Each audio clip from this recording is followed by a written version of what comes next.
কি করা হবে, রদ করা হবে, বন্ধ করে দেওয়া হবে। বলে ঠিক আছে বলুন। বলে আজ 7 দিন ধরে আমি নবীর প্রশংসা, নবীর তারিফ, নবীর ভালোবাসার খাতিরে, নবীর তাজিম, নবীর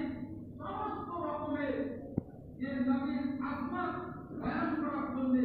নবীর মর্যাদা বয়ান করার জন্য, নবীর মান সম্মান বয়ান করার জন্য আজ 7 দিন ধরে আমি না খেয়ে না খেয়ে শুধু আমি কিতাবের মধ্যেই পড়ে আছি। আপনারা সেই দলিল শোনার জন্য আপনারা 7 দিন ধরে এখানে পড়ে আছেন, কখন খেয়েছেন না খেয়েছেন এসে দলিল শোনার জন্য এখানে বসে আছেন। আমি তো নবীর আজমত, নবীর শান, নবীর মান, নবীর সম্মান, নবীর মর্যাদা বয়ান করার জন্য আমি খালি 7 দিন ধরে না খেয়ে কিতাব পূজাপুজি করছি। যিনি হচ্ছেন আমাদের নবী, আমাদের পয়গম্বর। আর দেবতী হাজরা আর 7 দিন ধরে না খেয়ে আমার মতনই না খেয়ে না খেয়ে নবীর নকুশ, নবীকে কিভাবে লিঙ্গ বর্গে নামাবো, নবীর সম্মানকে কিভাবে হানি করবো, কোথায় কোন আয়াত আছে যে নবীর সম্মান হানি হবে, কোথায় নবীকে একেবারে নিচুই করে নামাবো, সেই জন্য নবীর আয়াত বের করার জন্য 7 দিন ধরে ভিডিও খাইনি। এবার আপনারা বলুন যে কোন দিক থেকে নবীর প্রতি ভালোবাসা বেশি আছে। আমি নবীর মান সম্মান করার জন্য আমি 7 দিন ধরে না খেয়ে না খেয়ে আছি। আর ওই দেবতী হাজরা 7 দিন ধরে না খেয়ে না খেয়ে কেবল নবীর নকুশ, নবীর আবিষ্কার করার জন্য, নবীর মান সম্মানকে হানি করার জন্য সেও 7 দিন ধরে না খেয়ে না খেয়ে বসে আছে। তাহলে যদি আমরা সেই নবীকে আমরা রাহমাতুল আলামিন মানবো, যেই নবীকে আমরা আল্লাহর হাবিব মানবো, যেই নবীর কারণে আমরা নামাজ পেয়েছি, যেই নবীর কারণে আমরা রোজা পেয়েছি, যেই নবীর কারণে আমরা আল্লাহর কিতাব পেয়েছি, যেই নবীর কারণে আমরা আল্লাহকে চিনতে পেরেছি, আর সেই নবীর আয়াত আমরা কি করে বের করতে পারি? আপনারা আপনি বিভিন্ন এবারে যে হযরত নবীর মান সম্মানকে উচ্চ করার জন্য সব সময় প্রস্তুত। আর এই আয়াত মুকাল্লিম দেওবন্দি যারা আছে, যারা নবীর মান সম্মানকে কিভাবে হানি করে, এর কারণ জানেন? এর কারণ হচ্ছে একটাই, এই যে আপনাদের মধ্যে যেটা নবীর ভালোবাসা, নবীর মহব্বত যেটা আছে, এই মহব্বতটাকে বের করার জন্য, কারণ এই মহব্বতটা যদি বের হয়ে যায় তাহলে আপনার সাথে যুদ্ধ করে আপনাকে মারতে, আপনাকে ধ্বংস করতে বেশি কোনো সময় লাগবে না। আপনি দেখুন তারিখ দেখুন, ইসলামের ইতিহাস দেখুন, যখন আমার নবী যখন যুদ্ধের ঘোষণা দিলেন, আল্লাহর তরফ থেকে যুদ্ধ আয়োজন করা হলো, সর্বপ্রথম যেটা যুদ্ধ হয়েছিল বদরের যুদ্ধ। আর বদরের যুদ্ধ হয়েছিল মাত্র 313 জন ছিল,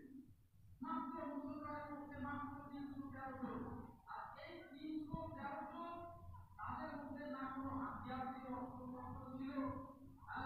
না কারো যুদ্ধের পোশাক ছিল, না কোনো যুদ্ধের ট্রেনিং ছিল, না তাদের কাছে কোনো বড় বড় টাওয়ার ছিল, না তাদের পেটে কোনো খাবার, পেট করে কোনো খাবার ছিল না। তারা ভুকা মরুভূমির মাটির উপরে যুদ্ধ করবে বদরের ময়দানে, মায়ের মধ্যে কোনো যুদ্ধ নাই, বরং মালিক আজকে হয়েছে ইসলাম, সেখানে যুদ্ধ করলে কাদের সাথে, এই মুসলিমদের সাথে। আর যুদ্ধটা হবে কিভাবে? একদিকে বাপ আছে, আরেকদিকে ছেলে আছে, একদিকে ছেলে আছে, আরেকদিকে বাপ আছে, একদিকে চাচা আছে, আরেকদিকে ভাতিজা আছে। বদরের যুদ্ধ এইভাবে শহীদ হয়েছিল। কারণ আল্লাহ রাব্বুল আলামিন বললেন যারা বদরের যুদ্ধে যারা শহীদ হয়েছে তারা সকলেই জান্নাতি। মুআজ্জাজ সাহাবী কিরাম, কারণ বদরের যুদ্ধ ছিল নবীর ভালোবাসার প্রতীক। কারণ এরা যদি নবীর ভালোবাসা না থাকতো, নবীর মহব্বত যদি না থাকতো, নবীর গোলামীর ভাবটা যদি তাদের কলাপে না থাকতো, তাহলে যুদ্ধে তারা কোনোদিনও জিততে পারতো না। ইবনে আব্বাস বলেন, আমার নবী যখন বদরের যুদ্ধ যখন প্রস্তুতি নিচ্ছিলেন, আমার নবীর চেহারা মলিন হয়েছিল। ইবনে আব্বাস বলেন, হুজুর আপনার চেহারা উদাসীন কেন, আপনার চেহারা নাম কেন, আপনি কেন চেহারা নিচু করছেন? আপনি এটাই ভাবছেন নাকি যে আমরা মুসা আলাইহিস সালামের উম্মতের মতো, যে মুসা আলাইহিস সালামকে বলবো হে মুসা তুমি আর তোমার আল্লাহকে নিয়ে যুদ্ধ করো, আমরা এখান থেকে বসে বসে দেখবো? না ইয়া রাসূলুল্লাহ, বিদাকায় আমি আমার মা বাপ আপনার উপরে কুরবান হয়ে যান। ইয়া রাসূলুল্লাহ, ইয়া হাবিবাল্লাহ, আপনার কথা মতো আমরা জান্নাত দেখিনি, আমরা জাহান্নাম দেখিনি, আমরা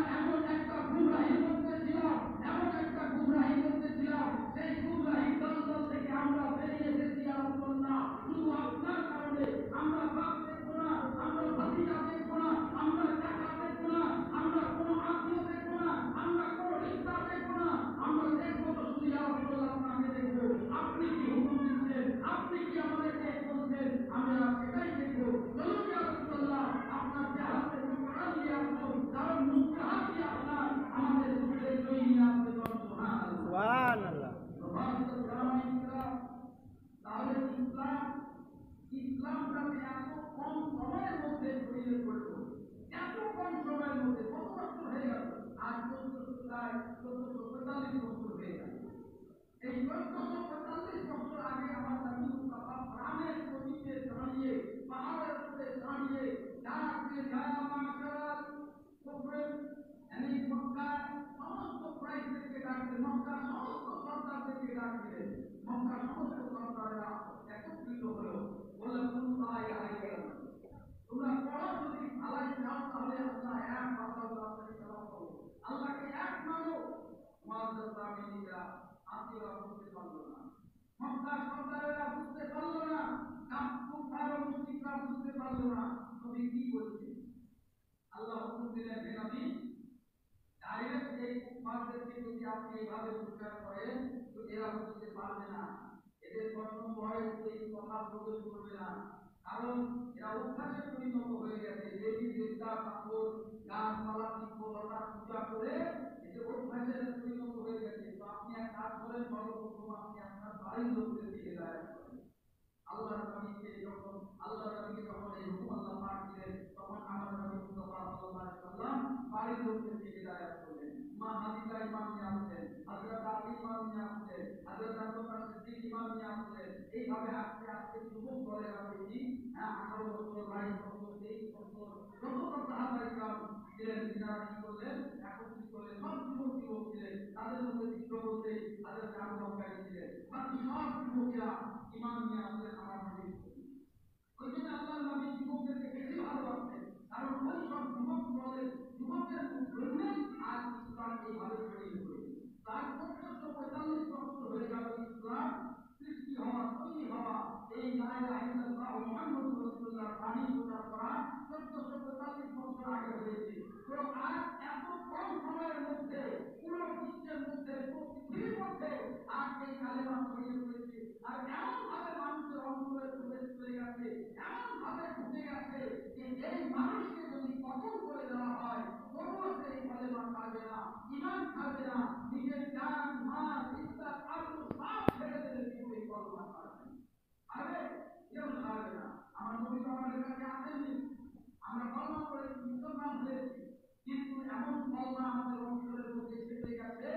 এই কলমা কোনো দুশমন আমাদের অন্তর থেকে বের করতে পারবে না কারণ জানেন এর কারণ হচ্ছে একটাই হলো এর কারণ হচ্ছে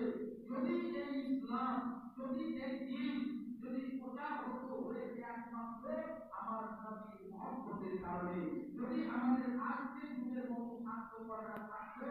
নবীর ভালোবাসাকে কেড়ে নিত তাহলে কিন্তু আজকে এই ইসলাম কিন্তু ছড়াতো না এই দ্বীন ইসলাম কিন্তু আজ পর্যন্ত 45 বছর ধরে কত যুদ্ধ হয়েছে ইসলামকে ধ্বংস করার জন্য ইসলামকে শেষ করার জন্য আজ দেখুন মুসলমানের দুশ্মন হচ্ছে ইহুদি মুসলমানের দুশ্মন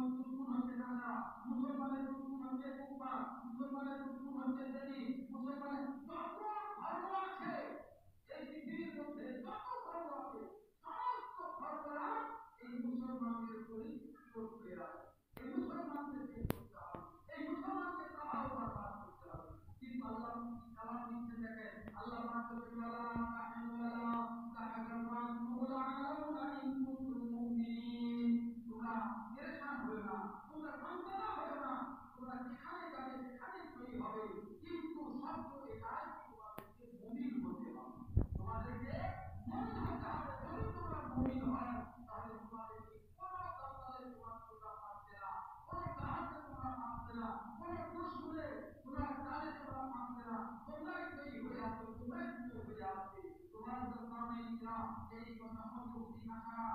মুশরিকরা যখন দেখবে মুসলমানকে ধ্বংস করা যায় না এর কারণ তারা খুঁজতে লাগলো এর কারণ কি কেন মুসলমানকে তারা করতে পারা যায় না কারণ হচ্ছে এটাই যে তাদের অন্তরের মধ্যে জাতি ভালোবাসা আছে তারা নবীকে নেতা মনে করে আর এমনই নেতা যেই নেতাকে কেউ আজ পর্যন্ত সরাতে পারেনি আজকে আমার দুনিয়ার মধ্যে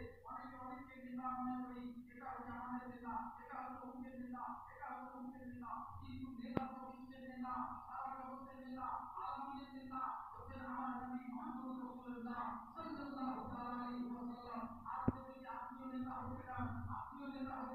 এই মসজিদে একটা প্রতিষ্ঠান এই প্রতিষ্ঠান আপনারা চালাচ্ছেন এখানকার ঘরে যদি আপনারা 300 ঘর আছেন 300 ঘরে